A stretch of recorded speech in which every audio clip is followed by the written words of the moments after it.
देश को बांटने वाले एक संत थे जिन्होंने कैलाशा जाकर के बना दिया, लेकिन कहां गया? खुश हो गया ना। तो ऐसे ही बहुत सारे साधु संत ये कोशिश कर रहे हैं कि एक ऐसा देश बनाया जाए जिसके अंदर इनको सत्ता मिले, क्योंकि मोदी की सत्ता से नाखुश हैं और मोदी की सत्ता विफल हो चुकी है। नरेंद्र मोदी चारों तरफ से फेल हो चुके हैं, उनके सारे चिट्ठे खुलकर सामने आ रहे हैं, लोगों के वोट चोरी के मामले सामने आ रहे हैं। समाज में जो ऐसी स्थिति पैदा कर रहे हैं, इनका इलाज क्या है? अब जब बाबाओं की बात करते हैं तो आप सरस्वती नंद आचार्य की बात क्यों नहीं करते? आप लक्ष्मी नारायण शंकराचार्य की बात क्यों नहीं करते? आपको यही बाबा क्यों नजर आते हैं जो बिल्कुल जहर बोने का काम करते हैं? इसका मतलब मीडिया भी इन लोगों को ही बढ़ाना चाहती है, जो कि भारतीय जनता पार्टी और आरएसएस के प्लान किए हुए बाबा हैं, उनके बनाए हुए बाबा हैं। और मठाधीश्वर की, महामंडलेश्वर की परिभाषा तो आज ये हो गई, आपने देखा होगा। एक वो साध्वी थी, बहुत बड़ा हंगामा हुआ था कुंभ के अंदर। पहले हीरोइन भी थी, एक्ट्रेस भी थी। उसके बाद उनको पैसे दे करके एक जगह महामंडलेश्वर, ममता कुलकर्णी, आपने नाम ही ले दिया, मैं तो इशारों में बात कर रहा था। लेकिन मैं ये कह रहा हूं कि पैसा दे करके मठाधीश्वर बना जा सकता है, महामंडलेश्वर बना जा सकता है। और ये जितने भी हैं, जैसे रामभद्राचार्य हैं या फिर नरसिम्हानंद हैं, धीरेन्द्र शास्त्री हैं, या और ऐसे बाबा हैं जो उल्टी सीधी जहर बोने का काम कर रहे हैं समाज के अंदर, कम से कम मैं चैलेंज देता हूं, अगर वो सनातन धर्म पढ़ लेते तो कम से कम वो जहर। धीरेन्द्र शास्त्री बागेश्वर वाले जो बाबा हैं, वो हिंदू जोड़ो यात्रा कह लीजिए, सनातनों को जोड़े, सनातनियों को जोड़ना है, हिंदू धर्म की स्थापना, इस तरीके से अब दिल्ली से मध्य प्रदेश यात्रा जारी। कैसे देख रहे हैं इस चीज को, दिल्ली से मथुरा?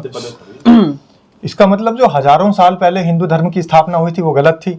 धीरेन्द्र शास्त्री कह रहे हैं कि हिंदू धर्म की स्थापना कर रहे हैं, इस यात्रा से सनातन धर्म की स्थापना हो रही है, जोड़ रहे हैं सबको, जोड़ रहे हैं। तो जोड़ करके क्या करेंगे? हिंदुस्तान तो पहले से जुड़ा हुआ है, सारे हिंदू जुड़े हुए हैं। कहाँ जुड़े हुए हैं? पहले से जुड़े हुए हैं। अगर पहली बात तो ये है कि अगर अभी भी खतरे में है हिंदू, अभी भी अगर जोड़ने की आवश्यकता पड़ रही है, तो आप ये देखिए कि प्रधानमंत्री हिंदू हैं, सारे प्रदेशों के मुख्यमंत्री हिंदू हैं, गृह मंत्री हिंदू हैं, रक्षा मंत्री हिंदू हैं, पूरी कैबिनेट हिंदू है, और हिंदुस्तान में हिंदू फिर भी खतरे में है। तो इसका मतलब तो साफ है कि इन सारे हिंदुओं को, जो नरेंद्र मोदी जैसे प्रधानमंत्री अपने आप को हिंदू कहते हैं, उत्तर प्रदेश के मुख्यमंत्री जो हिंदू हृदय सम्राट बनते हैं, और हमारे रक्षा मंत्री जो हिंदू हृदय सम्राट बनते हैं, हमारे देश के गृह मंत्री जो बहुत बड़ी हिंदुत्व की बात करते हैं, हिंदुत्व के मुद्दे को लेकर के चलते हैं, तो ऐसे लोगों को तुरंत इस्तीफा दे देना चाहिए और दूसरे लोगों को कम से कम सत्ता देनी चाहिए। कम से कम उनके राज में तो हिंदू खतरे में नहीं रहेगा। जब हिंदू हृदय सम्राट कहने वालों के राज में हिंदू खतरे में है, तो फिर दूसरे लोगों को मौका देना चाहिए, कम से कम वो हिंदुओं की रक्षा कर लेंगे। इनसे हिंदुओं की रक्षा नहीं हो पा रही। भारत को हिंदू राष्ट्र बनाना है ना। देखिए भारत को हिंदू राष्ट्र बनाने के बाद में सबसे बड़ी दिक्कत क्या है? किसको दिक्कत है? हिंदू राष्ट्र बनाने के बाद सबसे बड़ी दिक्कत मुसलमानों को नहीं आने वाली है। जो हिंदुओं की ही छोटी जातियां हैं उनका क्या होगा? जब हिंदू राष्ट्र बनेगा तो फिर मनुस्मृति भी लागू होगी, फिर मनु संहिता से देश चलेगा, और मनु संहिता, मनुस्मृति और हिंदू शास्त्रों के हिसाब से जो छोटी छोटी जातियां वो कहां जाएगी? कह तो रहे हैं जात की कोई बात ही नहीं, सब हिंदू। हाँ, तो वो जो छोटी जाति है ना, जब वो अपनी जातियों की बात करेंगे तो उनको कुचला जाएगा, फिर वो जब अपने संविधान की बात करेंगे तो उनको कुचला जाएगा। जैसे हजारों साल पहले पेशवाई राज था, वही पेशवाई राज लौटाने की बात चल रही है। शास्त्री का यह कहना है कि जातिवाद खत्म हो जाएगा, लेकिन वर्ण व्यवस्था रहेगी हिंदू राष्ट्र में। देखिए, वर्ण व्यवस्था रहेगी तो इसका मतलब साफ है कि जितने भी हिंदू धर्म की छोटी जातियां हैं वो सब खत्म हो जाएगी, उनको शूद्र की श्रेणी में डाल दिया जाएगा, और फिर वही मनु संहिता, फिर वही मनुस्मृति लागू होगा। और महिलाओं का क्या हाल होगा? आज जो लोग इस यात्रा के अंदर जा रहे हैं और महिलाएं समर्थन दे रही हैं, वो महिलाएं फिर जान लीजिए कि इस देश के अंदर उनको अपना तन ढकने का भी अधिकार नहीं होगा। फिर वो जान ले, वो महिलाएं, वो बेटियां, वो बहन जान ले कि फिर वो अगर महामारी के दौरान किचन के अंदर जाती हैं तो उनको अधिकार नहीं होगा जाने का, फिर उनको पढ़ने का अधिकार नहीं होगा, फिर उनको समाज में निकलने का अधिकार नहीं होगा, फिर उनको समानता का अधिकार नहीं होगा। बहुत सारे लोग चले जा रहे हैं। धीरेन्द्र शास्त्री की जो यात्रा चल रही है उसका समर्थन कर रहे हैं अंधाधुंध, लेकिन अंधाधुंध समर्थन करने वाले कम से कम इस बात को देख ले कि अगर वर्ण व्यवस्था लागू होगी तो फिर उनका क्या हाल होगा। हजारों साल पहले जो उनके पीछे झाड़ू बांध दी गई थी, उनके आगे जो मटके टांग दिए गए थे, फिर वही झाड़ू के साथ घूमेंगे, फिर वही मटकों के साथ घूमेंगे। तो समाज के ऐसे लोगों को तो जरूर समझना चाहिए, ऐसे समाज के लोगों को तो जागृत हो जाना चाहिए कि वो हिंदू धर्म के अंदर नीची जातियों में आते हैं। मैं ये नहीं कहता कि नीची जाति है, लेकिन ये वर्ण व्यवस्था उनको नीचा दिखाने का काम करती है, उनको बांटने का काम करती है। और ये बात कर रहे हैं, देखिए कि अगर कोई मुख से पैदा हुआ तो वो ऊंची जाति में आएगा, कोई पेट से पैदा हुआ तो मध्यम वर्ग में आएगा, वो कोई नीचे पैदा हुआ बिल्कुल एकदम अगर एड़ी से या फिर अंगूठे से पैदा हुआ तो वो शूद्रों में आएगा। ये कहां से कौन पैदा हो रहा है? कोई कहीं से पैदा नहीं हुआ, सब अपनी अपनी मां के पेट से पैदा होते हैं, प्रकृति के अनुसार पैदा होते हैं। देश है बांग्लादेश, मुस्लिम देश है, तो भारत हिंदू राष्ट्र क्यों नहीं हो सकता जहां 80% हिंदू है? भारत हिंदू राष्ट्र जब नहीं हुआ, जब यहां से मुसलमानों को दूसरे देश में भेज दिया गया, तब भी हिंदू राष्ट्र नहीं हुआ। और सबसे बड़ी बात आप कह रहे हैं पाकिस्तान हिंदू मुस्लिम राष्ट्र है या फिर बांग्लादेश मुस्लिम राष्ट्र है, तो हिंदुस्तान हिंदू राष्ट्र क्यों नहीं हो सकता? इस सवाल का जवाब आपने खुद दे दिया।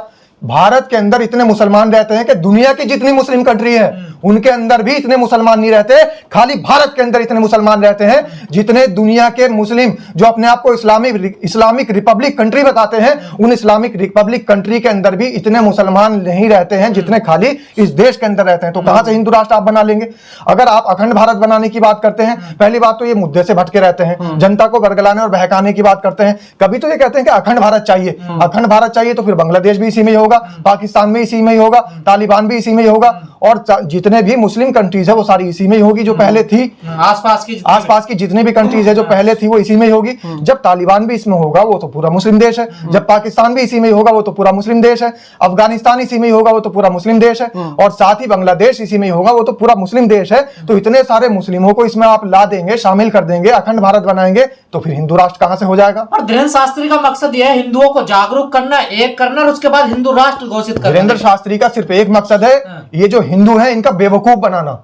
ये जो हमारे देश के हिंदू हैं इनको बेवकूफ बनाना, इनको बहकाना, इनको छलना, इनको ठगना, और इनको ठग करके, इनको बेवकूफ बना करके, इनको छल करके भारतीय जनता पार्टी के अंदर इनका वोट डलवाना। सिर्फ ये मकसद है धीरेन्द्र शास्त्री का, इसके अलावा और कोई मकसद नहीं है।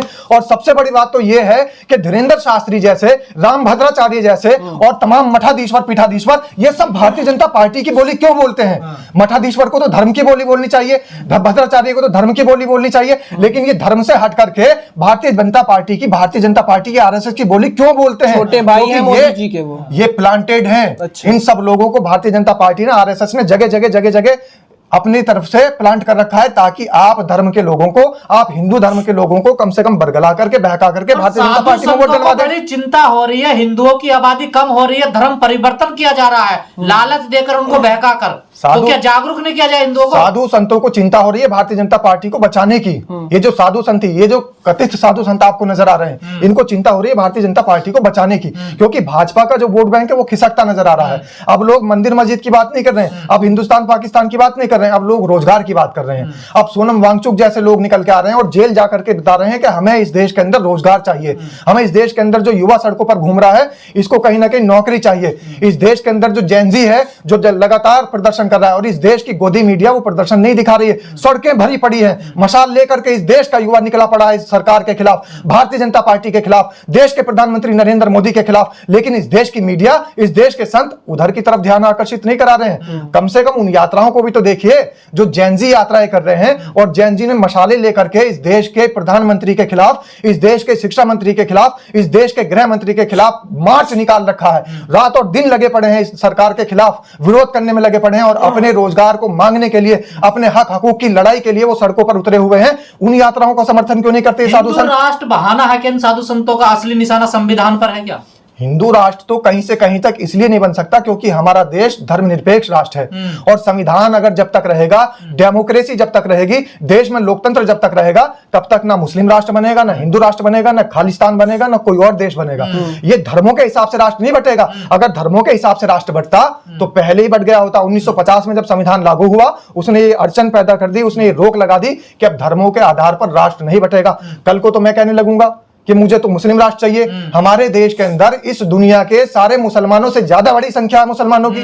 फिर मैं कहूंगा कि दुनिया के अंदर जब इतने सारे मुस्लिम देश हैं और उनकी संख्या हमसे कम है, लेकिन उनको इस्लामिक रिपब्लिक कंट्री घोषित कर दिया गया है, तो फिर तो मैं ये दावा करूंगा कि भाई हमारे देश के अंदर तो उनसे ज्यादा मुसलमान है, हमारे देश को तो इस्लामिक रिपब्लिक कंट्री घोषित कर देना चाहिए। तो जगह जगह ये मांग उठेगी। फिर खालिस्तानी जो मूवमेंट चल रहा था, जो सिख भाई हैं वो भी कहेंगे कि भाई हमें भी एक देश दे दीजिए। फिर बहुत सारी जातियां निकल करके आएगी, जाटलैंड की मांग उठ रही थी, फिर जाटलैंड भी आपको देना पड़ेगा। फिर आपको यदुवंशी समाज के लोग कहेंगे कि भाई हमें तो एक यदुवंशी समाज के लिए एक देश चाहिए। खालिस्तान नहीं, वो तो ये कहेंगे हमें यादविस्तान चाहिए, तो उनको यादविस्तान भी देना पड़ेगा, जाटलैंड भी देना पड़ेगा। खालसा वाले खालिस्तान मांगेंगे, हिंदू वाले हिंदू राष्ट्र मांगेंगे, मुस्लिम वाले मुस्लिम राष्ट्र मांगेंगे। तो आप किस किस को देश देंगे? इस देश को बांटने वाले एक संत थे जिन्होंने कैलाशा जाकर के बना दिया, लेकिन कहां गया? फुस हो गया ना। तो ऐसे ही बहुत सारे साधु संत ये कोशिश कर रहे हैं कि एक ऐसा देश बनाया जाए जिसके अंदर इनको सत्ता मिले, क्योंकि मोदी की सत्ता से नाखुश हैं और मोदी की सत्ता विफल हो चुकी है। नरेंद्र मोदी चारों तरफ से फेल हो चुके हैं, उनके सारे चिट्ठे खुलकर सामने आ रहे हैं, तो लोगों के वोट चोरी के मामले सामने आ रहे हैं। समाज में जो ऐसी ये स्थिति पैदा कर रहे हैं, इनका इलाज क्या है? अब जब बाबाओं की बात करते हैं तो आप सरस्वती नंद आचार्य की बात क्यों नहीं करते? आप लक्ष्मी नारायण शंकराचार्य की बात क्यों नहीं करते? आपको यही बाबा क्यों नजर आते हैं जो बिल्कुल जहर बोने का काम करते हैं? इसका मतलब मीडिया भी इन लोगों को ही बढ़ाना चाहती है जो कि भारतीय जनता पार्टी और आरएसएस के प्लांट किए हुए बाबा हैं, उनके बनाए हुए बाबा हैं। और मठाधीश्वर की, महामंडलेश्वर की परिभाषा तो आज ये हो गई, आपने देखा होगा। एक वो साध्वी थी, बहुत बड़ा हंगामा हुआ था कुंभ के अंदर। पहले हीरोइन भी थी, एक्ट्रेस भी थी, उसके बाद उनको पैसे दे करके एक जगह महामंडलेश्वर, ममता कुलकर्णी, आपने नाम ही ले दिया, मैं तो इशारों में बात कर रहा था। लेकिन मैं ये कह रहा हूं कि पैसा दे करके मठाधीश्वर बना जा सकता है, महामंडलेश्वर बना जा सकता है। और ये जितने भी हैं, जैसे रामभद्राचार्य हैं, यति नरसिम्हानंद हैं, धीरेन्द्र शास्त्री हैं, या और ऐसे बाबा हैं जो उल्टी सीधी जहर बोने का काम कर रहे हैं समाज के अंदर, कम से कम मैं चैलेंज देता हूं, अगर वो सनातन धर्म पढ़ लेते तो कम से कम वो जहर बोने का काम ना करते।